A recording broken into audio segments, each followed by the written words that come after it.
Well, good morning. It's another great day in the land of Israel. I hope this finds you all well. Yesterday we had what's called Lag BaOmer. That's where we all get out and we burn a lot less bonfires than we ever did in the past. Now we're scheduled to one because of the terrible problems with the high temperatures, the dryness, and arsons, I guess. So, if this is the update I'm just about ready to give you, and here is it. They've been, yesterday and this evening, the Houthis have been firing interballistic missiles at us, and they're kind of dangerous when you think of it, because it works out that we destroy each of them, but each one that you destroy, usually it breaks into thirds, and each third is thousands of pounds coming down from high altitude. So it's not nice to be under it or near it when it hits the ground. But the good news is no casualties thus far. First stage of the reconquest of Gaza took place in the middle of the night. What this means is all of the residents in the upper third, 1/3 of Gaza, the upper third have been ordered to leave, to go to the south, take their possessions, and go. And the Israeli army, is moving south and killing every Hamasnik that they can find, and of course, destroying every building and every tunnel. And now maybe we'll come up with some bodies of our captives, and maybe some lives captives in the process. But we will stop after we take the upper third of Gaza, and then we'll start preparing for the second stage. Now, the second stage is to build centers near the new border between Central and Northern Gaza, where people can be vetted, can form lines, and can receive supplies and whatever they need to survive.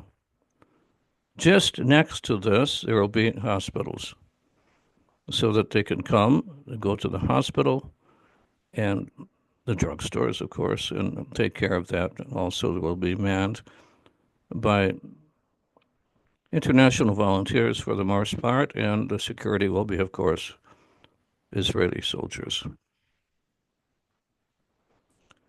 The third part is President Trump will begin his vision of changing Gaza. He will start with changing the upper third of Gaza, rebuilding, recreating the infrastructure, and allowing people to build factories that will employ the Palestinians. These factories will have egress and entrance through the new security fence, which will be controlled entirely by Israel. Hopefully, then the middle third, and then the final southern third, which shares a border with Egypt. Now, I was very active at that time when we had the, it was called the Erez Industrial Center. Thousands of Palestinians earned money there in their own factories and in contributing nations, including Israel, that built factories for them to work in and to have a decent life. Hamas ended all that, of course, but now we're just going to put it back. Well, thanks to President Trump, who will bear the burden of financing infrastructure, includes obviously infrastructure, everything, electricity, water purification, sewage. When we succeed in the upper third of Gaza, and then Israeli forces will move further south again and will totally conquer the middle part of Gaza and do the absolute same. First, we let them know that we're coming, ask them to please get out of the way. They can come back after it's a secure area with no mines, no booby traps, and no Hamas. And then the third part of the program will be the final part in southern Gaza, where we'll completely change the face of southern Gaza and we'll continue to destroy the infrastructure of the Hamas and kill them whenever they resist and arrest them whenever they don't. For the first time, I think there is a working plan to bring the war to a close in 3 stages. You ask me, do I think it's going to work? Well, the only thing that's stopping it is Hamas, who really don't care about their own people. They care about their religious fanaticism, whereas most Palestinians are religious, but they're not so fanatic that they're willing to destroy their countries because some crazy Hamas people want them to do it. So that is the plan going forward. Now, you haven't heard of this maybe from any other source, but that's, your problem. My sources are impeccable, and this plan has been an impeccable plan that's been laid out to the nth degree.